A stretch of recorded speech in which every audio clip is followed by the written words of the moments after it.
السلام عليكم ورحمة الله وبركاته. مرحبا بكم أعزائي في قناة شورت كات تو ليرن انجلش، مختصر إلى تعلم اللغة الإنجليزية.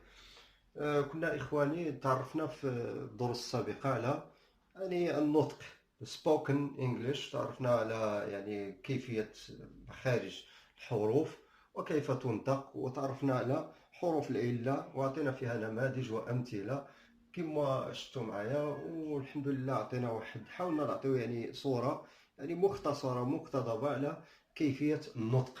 والآن في هذا الدرس إن شاء الله غادي ننتقل معكم إلى محور آخر، واللي هو ارتأيت أننا نبدأ به قبل ما نتعرفوا على أي حاجة واحدة أخرى، اللي نعرفوا أولا أقسام الكلام. ضروري هذه مسألة مهمة عند تعلم أي لغة. ماذا نقصد بأقسام الكلام or parts of speech؟ كما كتلاحظوا كيف قسم النحاة الكلمة. قسموها ما نشوفوا هنا إلى 8 أقسام، اللي هما كاع كنعرفوهم، ولكن غادي نحاولوا نلفتوا الانتباه لهذه النقطة لأنها أساسية. the noun، كاين the pronoun، كاين the verb، كاين the adjective، the adverb، the preposition، the conjunctions، the interjections. أعيد: the noun اللي هو الاسم. أخذ على سبيل المثال أي كلمة كما تكون computer par exemple، book، sky، city، هادو تسمى the noun. عندنا قسم آخر اللي هو the pronoun. ماذا نقصد ب the pronoun؟ هو الضمير. pronoun الضمير هو على سبيل المثال من كنقول I. أنا عطيت نموذج ديال I، كتدخل مع I كاع لي pronoun personnel I، you، he، she، it، we، you، they، my. نفس الشيء من كنقول my أضيف معها كاع لي زادجيكتيف بوسيسيف my، your، his، her، our، your، their. لاحظوا معايا his، our، them. هادو كنسميوهم الضمائر. وغادي نتعرفوا لاحقا الضمير يمكن له يكون هنا لي برونون بيرسونيل، سواء يكونوا برونون بيرسونيل سوجي، سواء يكون برونون بيرسونيل اوبجي. هنا دو فيرب اللي هو الفعل، كذلك الكلمة فيها أفعال يمكن أن تكون أو تأتي على صيغة فعل. على سبيل المثال go، is، has، speak، say، وخذ ما شئت. أعطينا نماذج. والأفعال لا تعد ولا تحصى. the adjective اللي المقصود بها هنا الصفة هي أعطينا نماذج slow، fast، clever. slow، fast، clever. the adverb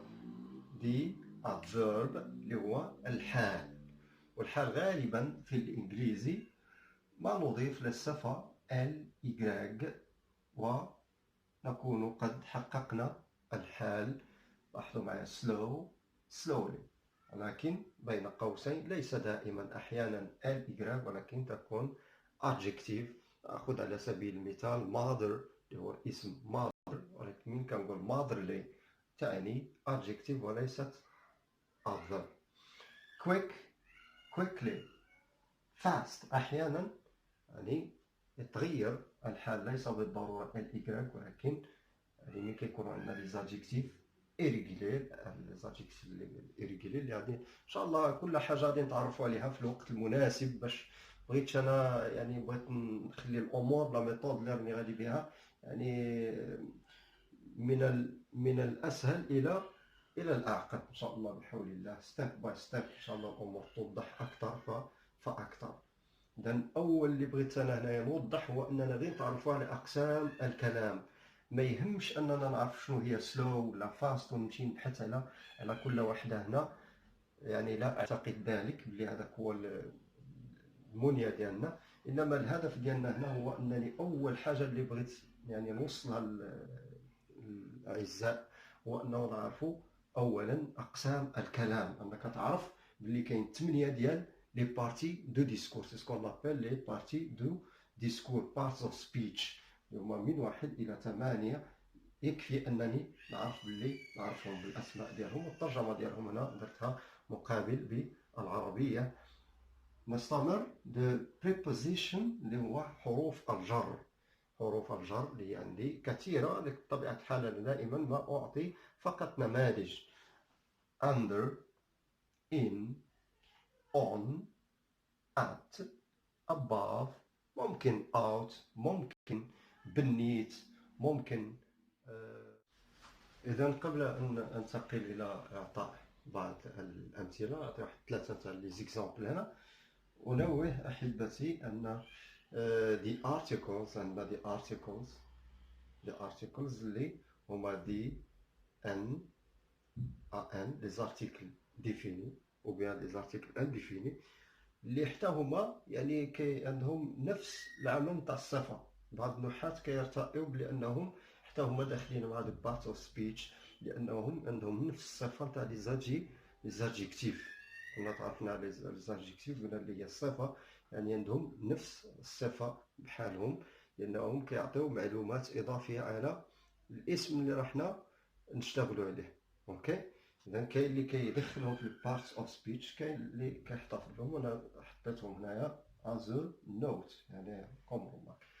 الأمثلة اللي عندي هنايا ناخذ على سبيل المثال، يعني الكلمة في الاشتغال ديالها في الجملة، موضع الكلمة في الجملة هو اللي كيحدد طبيعة هاد الكلمة أو قسم هذه الكلمة، واش هي adjective، واش هي verb ولا adverb. على سبيل المثال أنا خديت كلمة وحدة اللي هي long، كما كتشوفوا long راني كاتبها بالأحمر، ولكن l'emplacement ديالها في كل جملة أو الموضع ديالها في كل جملة يحدد طبيعتها ولا قسمها في الكلام. It is a long film. It is a long film. هنا في هذا الموضع تكون long جات على أساس أنها adjective. أوكي، لأنها تعطيها معلومة للاسم اللي عندي هنا فيلم. أوكي، يعني كتموديفي لو نون فيلم، كتعطي معلومات عليه a long film. إذا هنا adjective.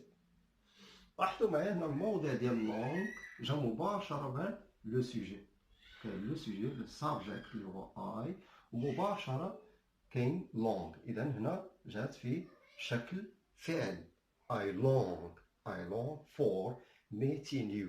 أشتاق، يعني هنا الاشتياق، مثال أشتاق إلى لقائك. I long for meeting you. So here it comes as a verb. Right, clear؟ واضح؟ ننتقل. Don't stay long. إذا هنا عاود لاحظوا أحبتي أن long جات après le verbe. عندي هنايا le verbe اللي هو stay، وجات long تموديفي لو verbe. إذا هنا تأتي على شكل adverb. الادفيرب وشنو كاين الميزه ديالو اللي كيشتغل عليها هي انه كيموديفي لو فيرب، بيان كو ان لادجيكتيف كتموديفي هنا لو نون اللي هو فيلم. it is a long film. كيف هو هذا الفيلم؟ is a long film. وهنا قلت I long for a meeting. l'emplacement ديال long لو فيت انها جات ابري لو سوجي، الوغ هنايا كتلعب الدور ديال لو فيرب. واضح؟ وأخيرا don't stay long بمعنى قلنا adverb. واضح؟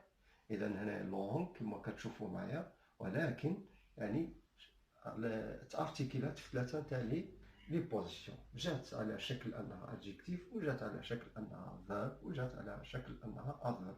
كيفاش عرفنا هادشي؟ هو الموضع ديالها في الجملة. فات أنها جات هنا قبل الاسم، إذا adjectif. جات après le sujet تكون فعل. جات après le verbe لأن هنا كتكون تموديفي لو verbe وتكون بالتالي adverb. إذا أكون هنا أنني أعطيتكم كما قلت لكم parts of speech أو أقسام الكلام. Thank you very much for watching and don't forget to subscribe. Okay? Subscribe. Thank you very much.